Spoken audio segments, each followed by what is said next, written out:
Video games are the most successful entertainment product in the world, so then why do advertisers rarely showcase an accurate representation of what the final product should be? According to Sean Buck, there are 7 rules for a successful marketing campaign.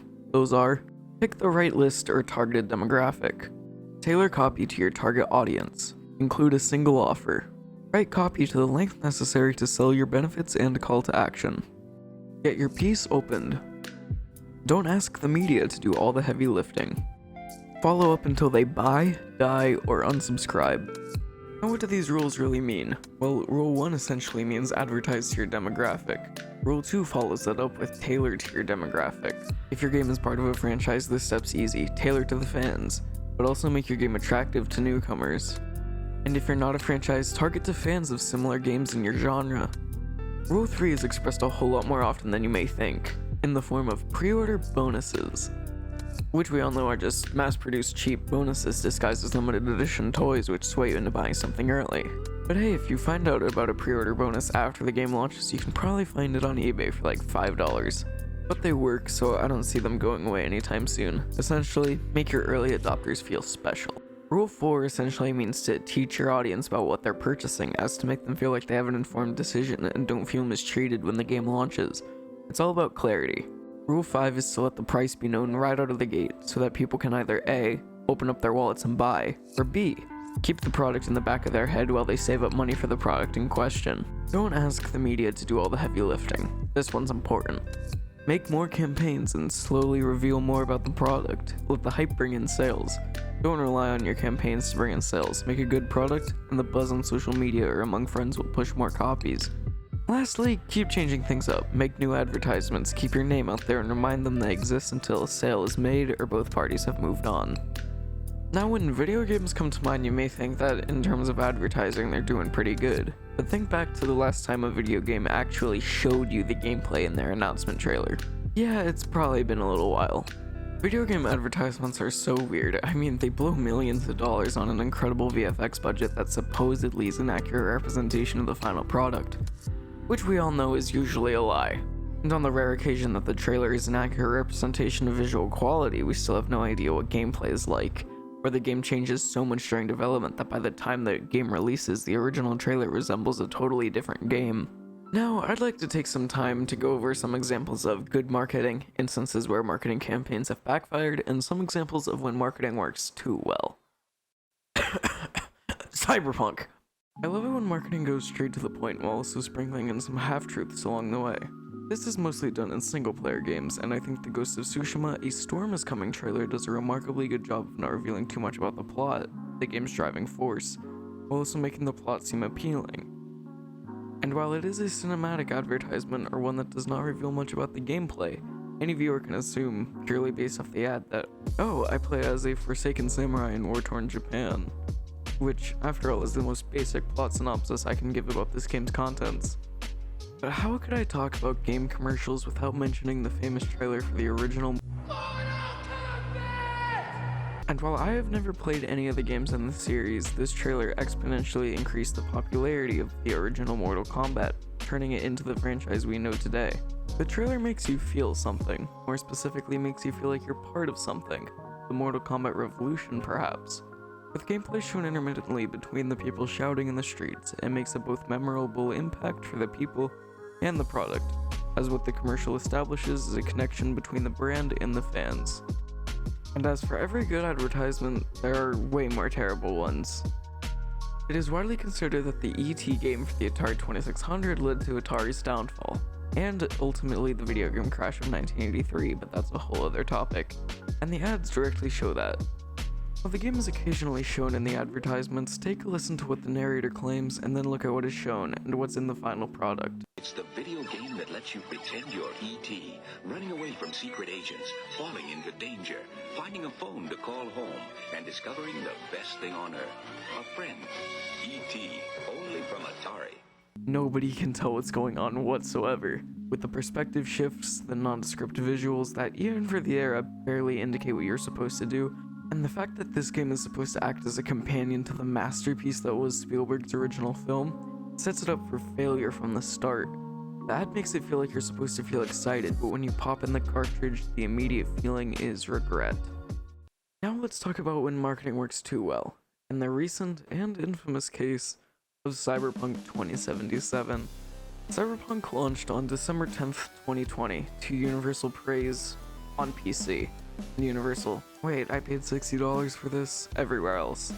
That's because they only really marketed the full PC version, even though they were selling and marketing console versions.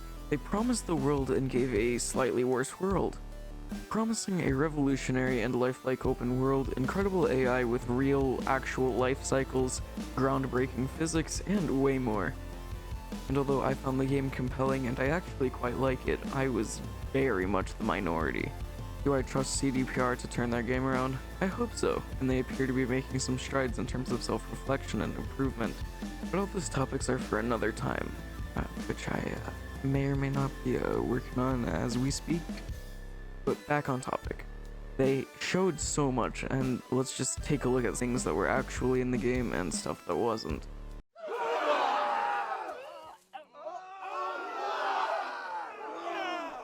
And unless they package so many of these features into free DLC, it's hard to imagine them pulling a Hello Games-like stunt.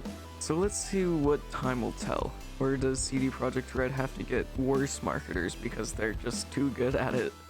But hey, as you probably have noticed, there's still time left in this video. Don't worry, I've got 2 more things I'd like to talk about, those being console advertisements and what I would do to construct the perfect video game advertisement. Since we're coming right off the heels of a new console generation, let's take a look at how advertising changed in the recent years, as early advertising is a whole other topic, starting with the PlayStation 5. Recently, Sony put out a ton of trailers advertising the many features of the PlayStation 5. While I personally love the technical side of advertisements, most people would prefer it when companies just show what their product can do instead of telling how it actually works. Showing constant clips of how impressive the raw performance of the 60 FPS ray-traced visuals in Spider-Man Miles Morales, the near-instant load times of Demon's Souls and Ratchet & Clank Rift Apart, and the buttery smooth platforming action in Sackboy, all while showing the importance of the SSDs, RDNA 2 GPUs, and the immersion-making DualSense, while also pushing the exclusives that the console has to offer. On the Xbox side, instead of flaunting what their console can do, they're bringing in the services and how the consumer can actually benefit from using the Xbox. To Xbox Live Gold to Game Pass Ultimate, there are so many services that Xbox provides. However, they're not really pushing games, which is really what a lot of people are looking for when they buy a game box. Instead, they're pushing accessibility, which while accessibility is great, I don't see it pushing many units. I mean, Microsoft just released that they're selling every Xbox console ever at a loss. So maybe if they switch to advertising actual games and the raw performance of the Xbox Series X, they might have a leg up in terms of sales. Almost as if allowing customers to make an educated purchase in terms of what their Magic Game Box can do can cause people to buy your thing. After the catastrophe of the Wii U, Nintendo wanted to sweep that under the rug as soon as possible, if they still wanted to be a console manufacturer.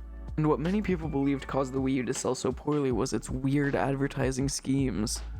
I mean, it looked like a Wii, it talked like a Wii, it was a Wii, so a lot of people didn't know if it was a new system, or just an add-on for their original Wii from 2006.